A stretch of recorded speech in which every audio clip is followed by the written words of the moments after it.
পশ্চিমী ঝঞ্ঝার প্রভাবে বৃষ্টি আর তার জেরেই গোটা বলতে গেলে মার্চ মাসটা জুড়েই কিন্তু বৃষ্টি হলো। আর এই যে মার্চ মাস জুড়ে বৃষ্টি হলো তার ফলে চৈত্রের যে গরমটা থাকে সেটা কিন্তু আমাদের এবার আর সেভাবে অনুভব করতে হলো না। অর্থাৎ প্রতি বছর চৈত্র মাসে যেরকম একটা কাঠফাটা গরম থাকে সেটা কিন্তু এবার অনেকটাই কম অনুভূত হয়েছে। তবে আলিপুর আবহাওয়া অফিস বলছে এই সুখের দিন কিন্তু এবার শেষ হতে চলেছে। কি পূর্বাভাস দিচ্ছে আলিপুর আবহাওয়া অফিস সেই আপডেটই দেবো আপনাদের। হাওয়া মোড়কে আপনাদের সঙ্গে রয়েছি আমি ইপসা। এই যে বলছি সুখের দিন শেষ হতে চলেছে, তার কারণ কি? পশ্চিমী ঝঞ্ঝার প্রভাব এবার শেষ হতে চলেছে, তার ফলে আর বৃষ্টির সম্ভাবনা নেই। আর বৃষ্টি না হলে এবার চচ্চড়িয়ে বাড়বে তাপমাত্রা, তার ফলে পড়বে প্রচন্ড গরম। কতটা গরম পড়বে?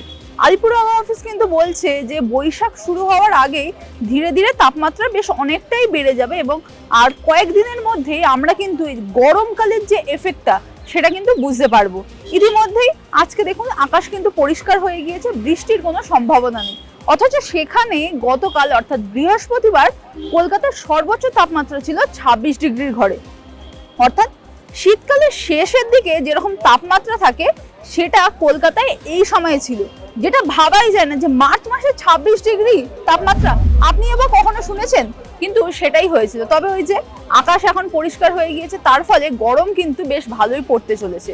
আলিপুর আবহাওয়া অফিস বলছে যে আগামী কয়েকদিনের মধ্যেই তাপমাত্রা বেশ অনেকটা বাড়তে চলেছে, 5 থেকে 7 ডিগ্রি পর্যন্ত তাপমাত্রা বাড়তে পারে এবং সেটা কিন্তু এই 3-4 দিনের মধ্যেই হবে। অর্থাৎ হঠাৎ করে বেশ অনেকটা গরম পড়তে চলেছে।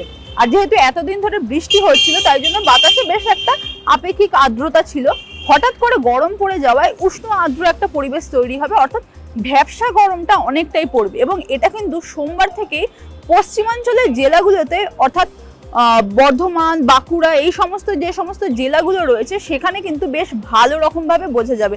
কলকাতাতেও কিন্তু তাপমাত্রা বেশ অনেকটাই বাড়বে এবং গরমের এফেক্টও বোঝাই যাবে।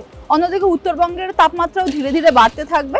তবে এখনো পর্যন্ত আলিপুর আবহাওয়া অফিস কোনো তাপপ্রবাহের সতর্কতা দেয়নি। অর্থাৎ বৈশাখ মাসে কাঠফাটা গরম থাকলেও এখন যে হিট ওয়েভ বা তাপপ্রবাহ হতে চলেছে এমনটা কিন্তু নয়। আবহাওয়ার আপডেট এইটুখানি। এই ধরনের আরো আপডেট জানতে চোখ রাখুন TV9 বাংলা ডিজিটালে।